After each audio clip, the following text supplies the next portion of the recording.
The Council's Grand Rotunda was a monument to eons of galactic consensus. Its walls were not built from stone or metal, but from the fossilized light of a dead star, a swirling tapestry of captured nebulae that pulsed with a slow ceremonial rhythm. Here, among the tiered galleries that could hold 10,000 species, the fate of 1,000 worlds had been decided with cold bureaucratic finality.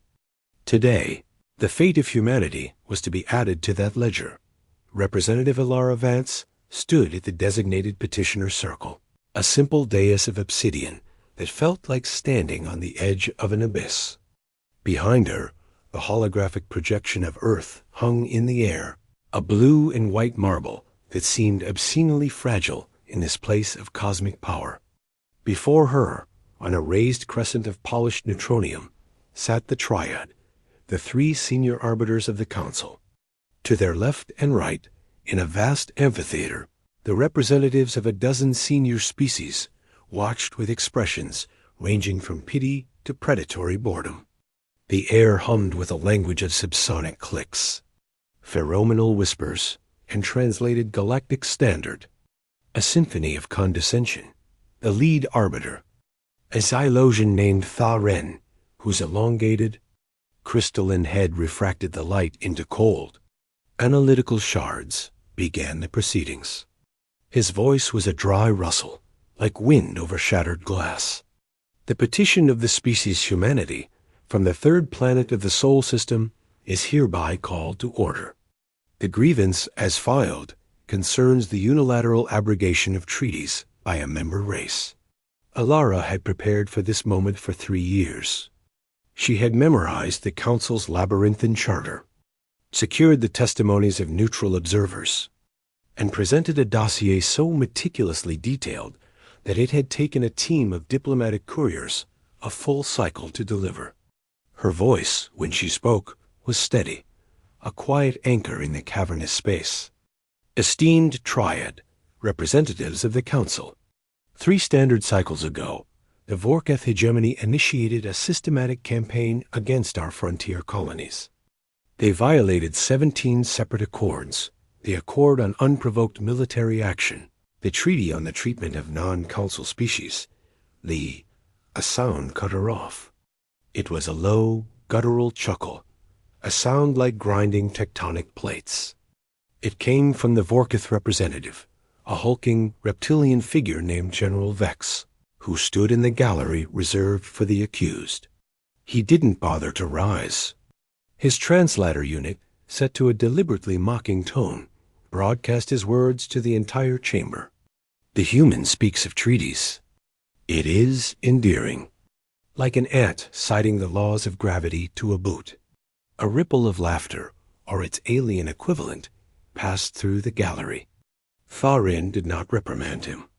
He merely tilted his crystalline head, a gesture that could mean curiosity or dismissal.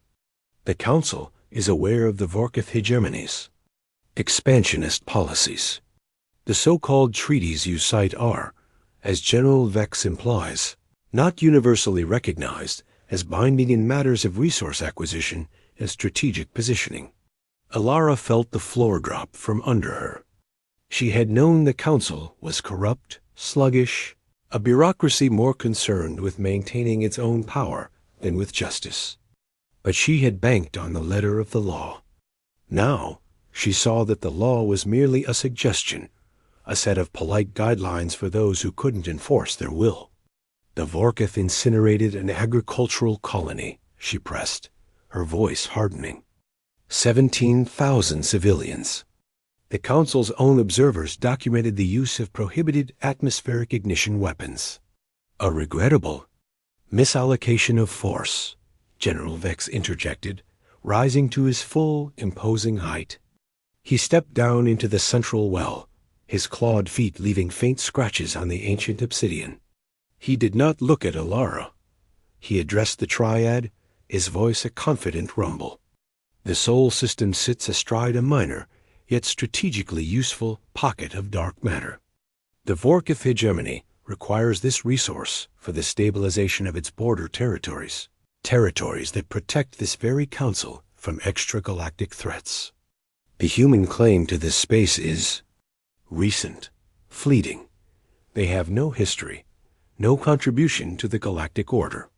They are a species that has barely learned to walk, demanding a seat at a table that has been set for 1 billion years.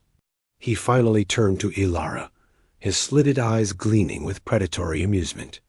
Your evidence is the frantic scribbling of a mayfly. Your treaties are the wishes of children. You have no military power, no economic influence, no allies. You stand here, in this august body, armed only with your indignation. Tell me, Yumi, what do you believe will be the outcome of this hearing?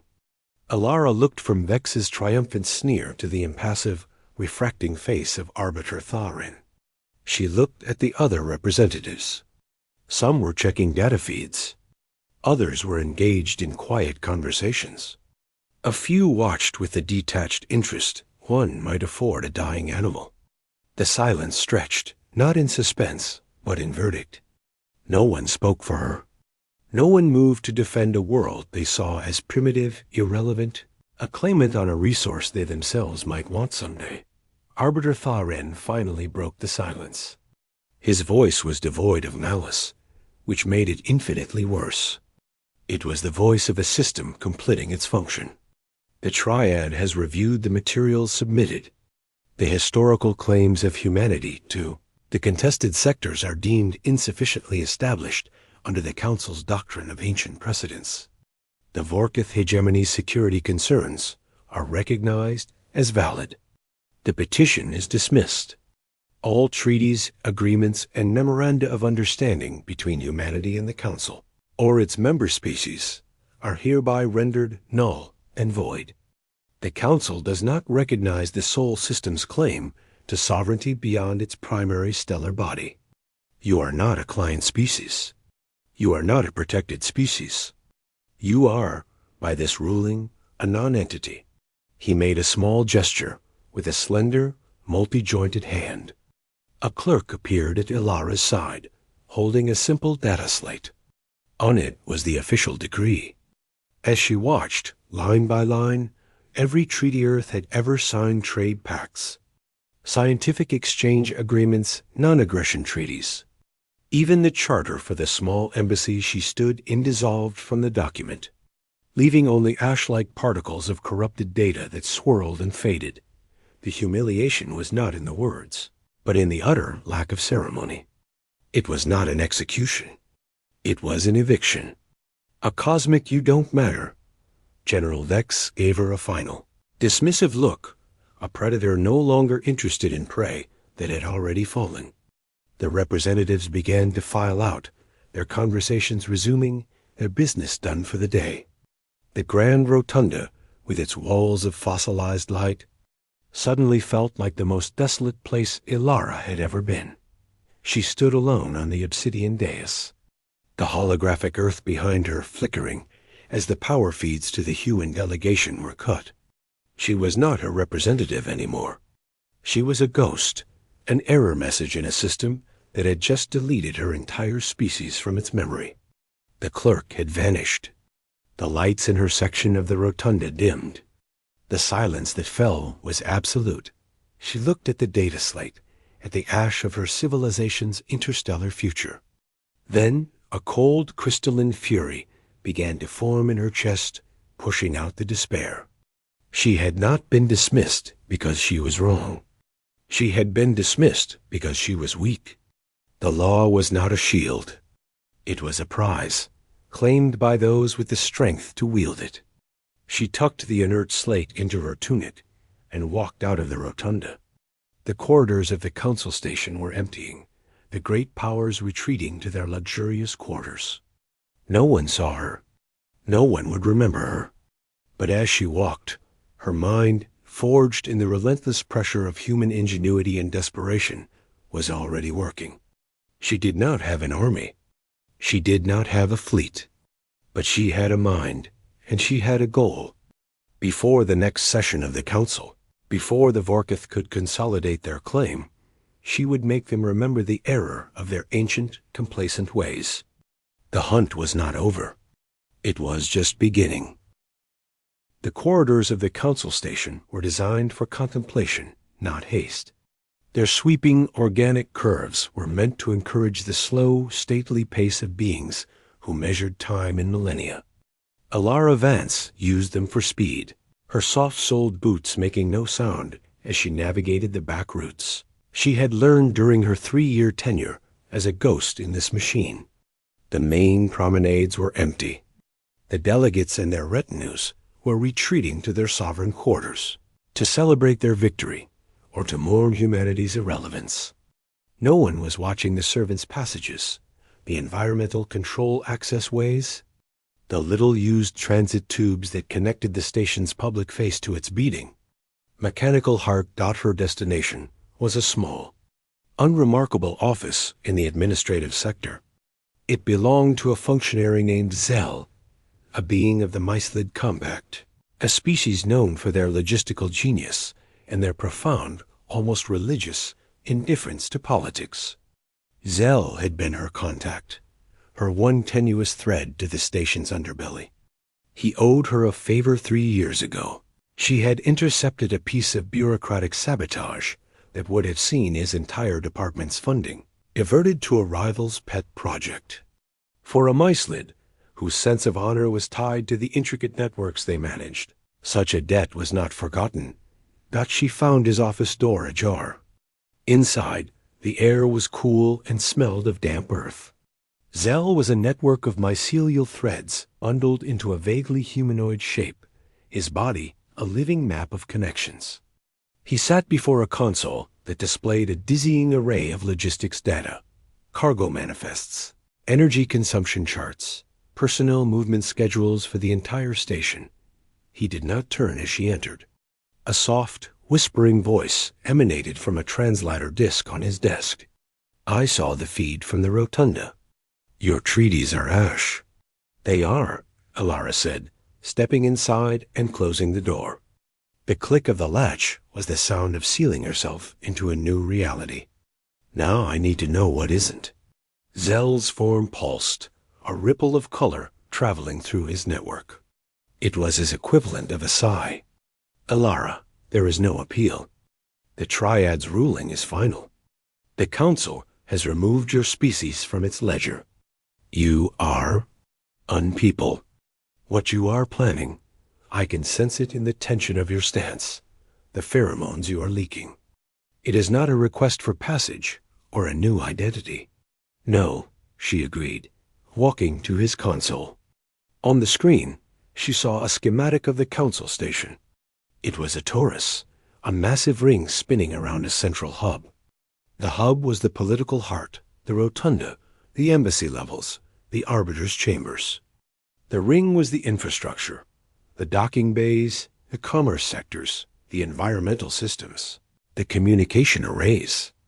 I need to know about the nodes, the ones you told me about, the ones that make this whole place work. Zell's form stilled completely. For a Myslid, this was akin to a human holding their breath. The hub spoke architecture, he said, his voice even softer. Every major system power, atmosphere, gravity, communications is route through a series of primary distribution nodes in the central ring. It's an ancient design, efficient, centralized, a holdover from the station's construction as a military outpost before it became the seat of the council. They are vulnerable. Show me, Alara said. For the next hour, Zell showed her. He showed her the primary power node, a cathedral-like chamber deep in the station's structure, where beams of pure energy from the station's captive microstar were focused and distributed. He showed her the communications nexus, a spherical array where the FTL signals of 1,000 species were amplified and broadcast across the galaxy. He showed her the environmental control center, where the artificial gravity, the atmosphere, the thermal regulation for the entire station were managed from a single sprawling command hub. He showed her the guard rotations, the security protocols, the access codes. The security was formidable, but it was designed to repel a military assault from outside, not a single determined saboteur moving through the maintenance shafts. It was the security of a fortress that had not seen a serious threat in 10,000 years. It was the security of beings who had forgotten that walls could be breached from within. "What you are contemplating," Zell whispered, his form now trembling with a fear that translated into a subtle vibration in the room's atmosphere, "is an act of war against every species on this station. You will be hunted. Your world, already defenseless, will be. My world is already defenseless." Elara cut him off, her voice cold. "It is already being stripped. It is already declared a non-entity. What more can they do, Zell? Erase it from the star charts? They've already done that. The only thing that protects my people is the fact that we are too insignificant to bother with. But if I can make the station, this symbol of their power, suddenly uncertain, then insignificance becomes a liability. They will have to look at us. They will have to acknowledge that we exist, because we are the variable they cannot control." She pulled a small, unassuming device from her tunic. It was a data spike of human design, cobbled together from parts she had traded for over the years. It was primitive, clumsy compared to the elegant technology of the Council. But it was hers, and it did one thing very well. "This doesn't carry a virus," she explained, holding it up. "A virus can be isolated, quarantined, analyzed. This carries a question. A logic loop wrapped in a priority override command that mimics a Tier 1 emergency broadcast from a founding species. It asks the system to verify its own primary directives in a loop that gets tighter and tighter, until it has no processing power left for anything else. It doesn't break anything. It just makes the system think. So hard it forgets to do anything else." She had spent the last 3 years learning their systems, their logic, their arrogance. They had built their network to be efficient, to handle immense loads, but they had never built it to question itself. Their entire society was built on certainty. Her weapon was doubt. "I will hit the power node first," she continued, her voice a low, intense whisper. "The lights will flicker. The gravity in the docking bays will fluctuate. Then, before their backup systems can engage, I will hit the communications nexus. The Council's orders will stop flowing. Their fleets will go blind. Their ambassadors won't be able to call for help. And then, finally, I will hit the environmental hub. I won't shut it down. I will simply randomize it. A 5-degree temperature drop in the Xylosian quarter. A 10% increase in humidity in the Vorkath delegation's wing. A brief pulse of 0G in the Triad's private transit tube. Nothing lethal. Nothing permanent. Just chaos." Zell was silent for a long time. The subtle tremors in his form had ceased. When he spoke, his voice was different. There was no fear in it now, only a cold, calculating respect. The Council has never faced an internal threat. Their entire security doctrine is based on external invasion. Your plan, it is insane. It is the plan of a cornered creature. It is also brilliant. The timing? Before dawn, station time, Elara said, looking at the chronometer on his console. In 4 hours, the delegates will be in their quarters, either celebrating or sleeping. The night shift is the skeleton crew. I want the sun of their power to rise on a station that is not theirs to command. Zell's form pulsed again, a slow rhythmic wave. He reached out a tendril and tapped a few commands into his console. A series of access codes and a detailed schematic of the maintenance shafts appeared on a secondary screen. The routes are mapped. The codes will bypass the outer security perimeters. After that, you are on your own. He paused. Elara Vance, the Micelid Compact will remember that it was a debt of honor that set this in motion. We will not speak of it again until it is time to speak of it forever. Elara took the data, transferring it to her own slate. She looked at the schematics, the network of veins in the body of the great beast. Thank you, Zell. I won't ask you to do more. You have asked enough, he replied, his form already beginning to dissolve back into his console interface. Go. Make them remember that the smallest spore can bring down the tallest tree. She slipped back into the corridors, a ghost becoming a blade. The station hummed around her, indifferent and eternal. But in 4 hours, that hum would become a scream. The maintenance shaft was a throat of cold metal and humming conduits.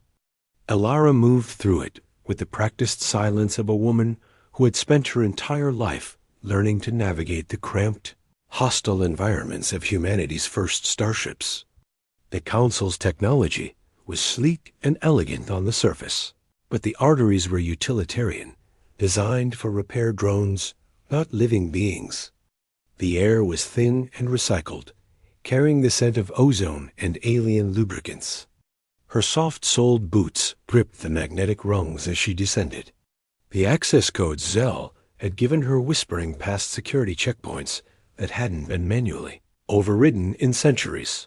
Her first target, the primary power node, was a cathedral of energy. She emerged from the shaft onto a narrow maintenance gantry that circled the chamber. Below her, a column of pure, contained fusion fire roared in silence. Its light captured and channeled into conduits that branched out like the roots of a cosmic tree. The heat was immense, shimmering the air even through the protective fields. 2 Vorketh guards were stationed at the main entrance, 50 meters below, their attention fixed on the ornate doors that led to the diplomatic corridors. They never looked up. In their millennia of service, no threat had ever come from the maintenance ways. Elara found the primary control interface for the node's distribution matrix. It was a crystalline panel, humming with latent power. Her data spike fit into a diagnostic port with a soft click. She took a deep breath, the heat searing her lungs. Her finger hovered over the activation stud. This was the point of no return. The moment she initiated this, there would be no diplomacy, no explanation, no apology. There would only be the act dot. She pressed it. The effect was immediate. The crystalline panel flickered, its steady hum stuttering into a confused, rising whine. The column of fusion fire below her didn't go out, but its light began to pulse erratically, casting dancing, monstrous shadows across the chamber.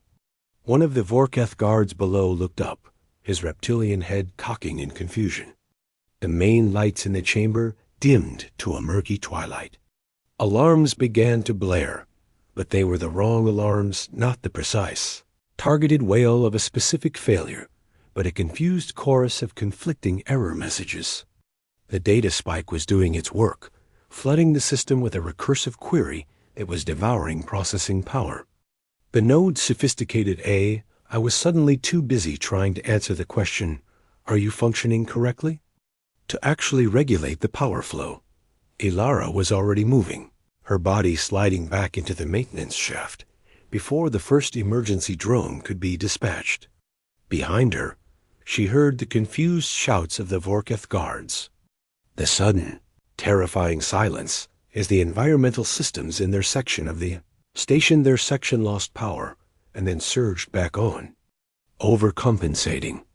The lights in the shaft flickered and died, replaced by the blood-red glow of emergency backups. She used the glow to navigate, her fingers tracing the path Zell had mapped to the communications nexus. The nexus was different. It was a sphere of silence at the heart of the station, a chamber lined with dampening fields to contain the immense energies of faster-than-light communication. Here, the silence was not the absence of sound, but the active suppression of it. She moved through the access tunnels, her ears popping as the pressure changed. The security here was tighter, but again, it was focused outward. 2 sentinels, mechanical constructs of a long-dead species, stood guard at the main entrance. They were relics, their programming ancient and unupdated. Their motion sensors were calibrated for the movement of large objects, for ships, for vehicles. They did not register a single slow-moving human. Pressing herself into the shadows of a maintenance alcove, she found the secondary data hub, a less protected node that fed into the primary array. This time, she didn't just insert the spike.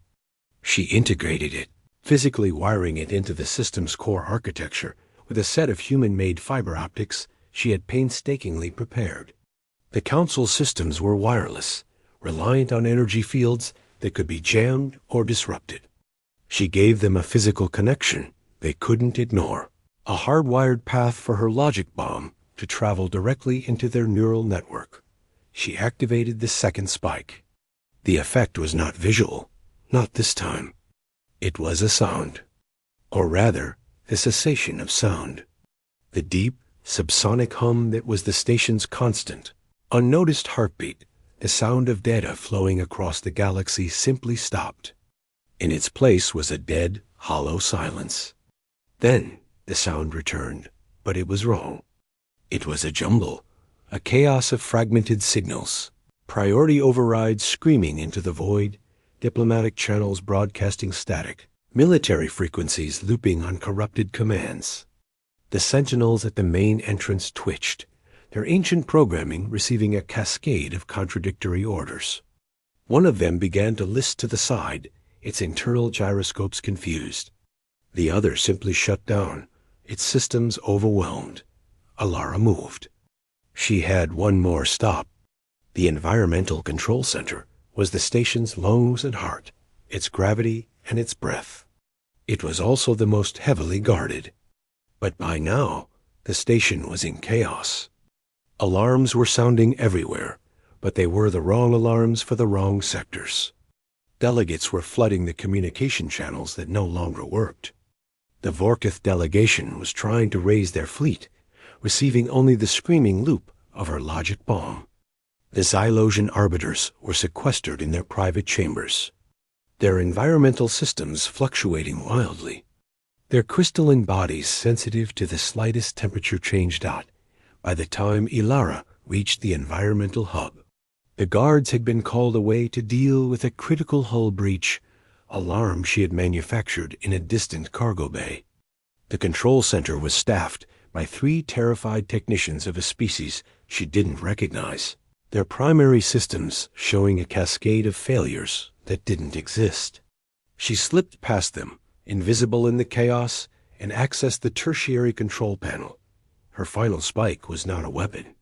It was a poem. She had programmed it with a series of randomized commands, a gentle dance of minor adjustments. In the Vorkith delegation's wing, the gravity would fluctuate between 0.95 and 1.05 standard for the next hour, a subtle but deeply unsettling sensation for a species that prized stability. In the Triad's private residence, a fine, cool mist would begin to fall from the environmental vents, a phenomenon their climate control systems had never produced. In the grand rotunda, the fossilized light of the walls would begin to pulse, not in its stately ceremonial rhythm, but in a chaotic, unpredictable dance, casting the symbols of their power into a grotesque. Shifting FUNHOUSE dot, she worked quickly, her fingers sure on the unfamiliar interface. She was not trying to destroy. She was trying to humiliate, to show that the fortress was paper, the gods were clay. When the final command was uploaded, she did not flee. She walked calmly out of the control center, past the panicked technicians who didn't see her, and into the corridors of the station. And there, she waited for the dawn, the station's artificial sun, a captured star that rose and set on a precise 16-hour cycle, began its ascent. Its light, usually a steady, comforting gold, now flickered and pulsed, casting long, erratic shadows. In the corridors, delegates stumbled, their private systems failing, their dignity stripped away. The Vorkith General Vex stood in the doorway of his quarters, his scales dripping with the condensation from his own environmental vents, his translator unit spitting out fragments of corrupted orders. He looked less like a conqueror and more like a lizard that had been caught in a flash flood. Alara walked towards the rotunda. The great doors were open, the chamber within in disarray. The fossilized light on the walls was in full chaotic pulse, the captured nebulae swirling like a dying galaxy. The triad was there, their composure shattered. Arbiter Tharen's crystalline form was flickering with errant energy, his voice a crackle of static as he tried to re-establish contact with anything outside the station. He looked up as she entered, his multifaceted eyes focusing on her with an emotion that was entirely new. Fear. She walked to the obsidian dais, the same one where they had pronounced her species extinct. She stood on it, a single small figure in a tunic stained with the grime of maintenance shafts, her face streaked with sweat, her eyes burning with a cold, quiet fire. The chaos around her seemed to pause. The lights flickered. The walls swirled. And in the sudden, strained silence, she spoke. Her voice was not loud, but it carried to every corner of the chamber, amplified by the very environmental systems she had just subverted. It was the voice of a species that had been told it did not exist, proving, in the most undeniable way possible, that it did. The silence in the rotunda was more complete than the chaos that had preceded it. The fossilized light in the walls had settled into a low, angry simmer, a crimson undertow beneath the captured nebulae. The artificial sun, rising outside the station's panoramic viewports, cast a sickly, jaundiced light across the scene. Delegates, many still in disarray, had filtered back into the chamber, drawn by the cessation of the alarms and the strange magnetic pull of a new center of gravity. They stood in their galleries, their usual smug composure replaced by something raw and unfamiliar, uncertainty. Alara Vance stood on the obsidian dais, the same spot where her civilization had been declared null. She was a stark contrast to the last time she had stood here. Then she had been a supplicant, armed with treaties and pleas. Now she was a specter, the architect of their sleepless night. Her tunic was torn at the shoulder. Her hands bore the scrapes and burns of her journey through the station's guts. And her eyes held the clarity of a being who had already accepted any consequence. She let the silence stretch, letting the weight of their confusion and fear settle into the chamber. She looked at the triad. Tharen's crystalline form was no longer refracting cold logic. It was flickering with a frantic internal static, his attempts to reconnect with the station's core systems proving futile. The other two arbiters, a hulking, armored being from a silicon-based species and a creature of shifting, gaseous light, were equally incapacitated, their own systems compromised by the elegant chaos she had unleashed. Finally, she spoke. Her voice was quiet, but it was amplified by the very systems she had commandeered, making it resonate in the chest of every being present. Yesterday, I stood here with treaties. I spoke of laws and accords. I was told my species was an ant citing gravity to a boot. Her eyes found General Vex, who stood near the Vorkith delegation's gallery, his scales still damp, his posture a rigid mask of fury. I was told we had no history, no power, no allies, that we were a non-entity. She paused, letting a ghost of a smile touch her lips. It was not a warm smile. And yet, here we are. In the span of a single night, a non-entity has brought the heart of your civilization to its knees. Not with a fleet, not with armies, but with a mind, with the willingness to do what none of you believed possible, because your power had made you complacent. A murmur ran through the galleries. A Xylosian delegate hissed something about terrorism, about protocol violations. Alara's head snapped towards the sound, and the murmur died. The lights in the rotunda pulsed once, a sharp, bright flare that made everyone flinch. Terrorism? She repeated, her voice dripping with cold contempt. No, this is a demonstration. A lesson in the very principles you claim to govern by. Your power, your ancient precedents, your vaunted military might, it is all built on a foundation of control. You control the resources, the communication, the very light and gravity of your world. And you believed that, because you controlled it, it was safe. You forgot that control is not the same as strength. It is merely a consensus that you enforce. And a consensus, no matter how ancient, can be broken by a single determined voice. She turned to face the triad directly. You rendered our treaties null. You declared our sovereignty void. You made us ash. But ash, esteemed arbiters, is not nothing. Ash is the seed of new growth. Ash is what remains when the fire has burned through the old, dead wood. You have spent 10,000 years building a fire of bureaucracy and force. And tonight, I have shown you that even the smallest ember, carried by a single insignificant hand, can set it all ablaze. Tharen finally found his voice, a dry, cracked whisper that was a far cry from his earlier condescension. What do you want, human? Revenge? Your treaties reinstated? Alara shook her head slowly. No, I don't want the treaties back. They were ash. I don't want revenge. Revenge is the emotion of a species that still believes in the justice of this body. I want something far simpler and far more terrifying for you. She began to walk the circumference of the dais, her gaze sweeping over the assembled delegates. She saw fear in their eyes now. Not fear of her physical form. She was still just a single human, but fear of the precedent. Fear of the idea that had just been proven true in their own chambers. The idea that their power was a house of cards. I want the council to issue a new decree, she said, her voice rising with a steady, unyielding intensity. A simple one. It will state that the Sol system and all human-held territories within a radius of 50 light years are declared a sovereign exclusion zone.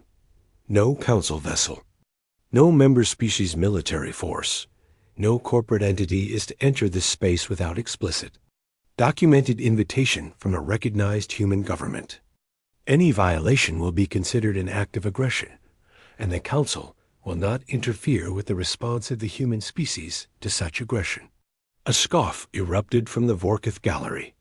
General Vex stepped forward, his fury overcoming his caution. You are mad.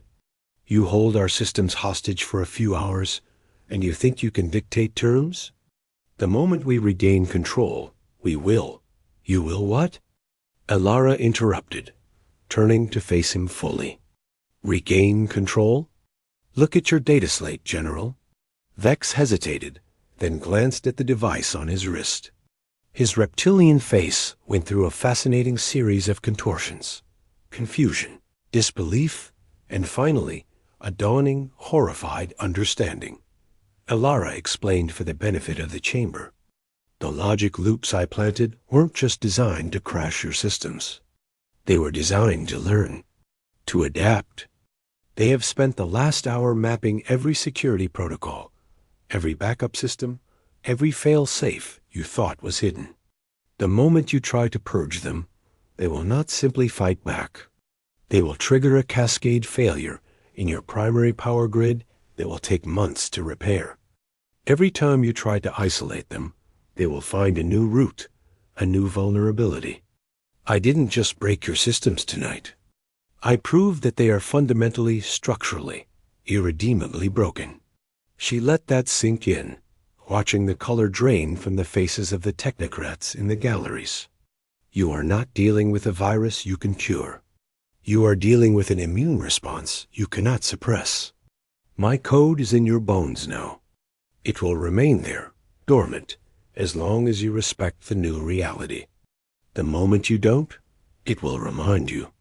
And the next time, I won't just make your gravity fluctuate. I will show the entire galaxy a live feed of the Triad's private chambers while their environmental controls fail. I will broadcast your military codes to your worst enemies. I will turn this station, this symbol of your unity, into a screaming monument to your incompetence. She returned to the center of the dais, standing directly before the triad. Her voice dropped, but it lost none of its intensity. This is not a negotiation. It is not a request. It is a statement of fact. You have a choice. You can accept the sovereign exclusion zone, and I will provide the decryption keys to restore your systems to full functionality.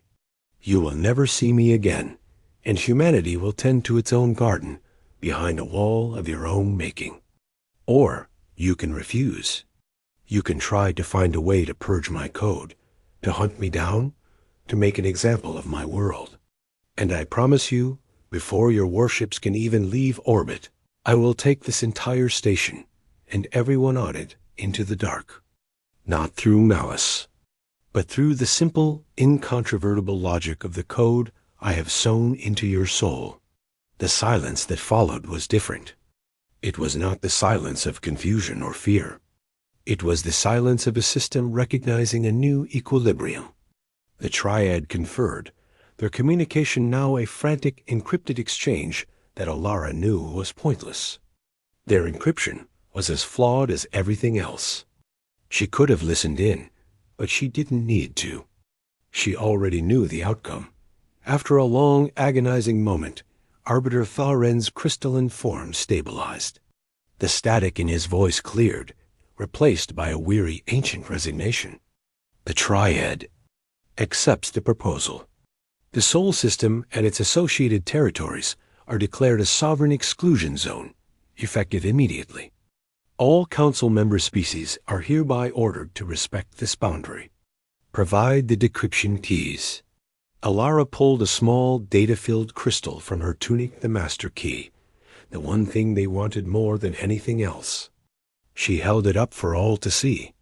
The keys will be transmitted in 12 hours, from a location you will not be able to trace. The zones will be respected, not because of a treaty, but because of the consequences. And General Vex, she said, turning to the Vorkith leader for the final time, if a single Vorkith scout ship so much as sniffs the outer edge of our space, I will consider it a violation. And I will not come back here to complain about it. I will simply act. And you will not know how, or when, until it is too late. She placed the crystal on the obsidian dais. It glinted in the chaotic light of the rising artificial sun. Without another word, she turned and walked out of the rotunda. The delegates parted for her, a sea of ancient, powerful beings making way for a single, dust-covered woman. No one moved to stop her. No one dared dot as she walked down the long, curved corridor towards the docking bays. She felt the station systems begin to stabilize behind her, her code receding at her silent command. The lights steadied. The hum of data returned, though it was a more cautious hum now, a sound that had learned it could be silenced. She found a small, human-made shuttle in a forgotten docking bay, its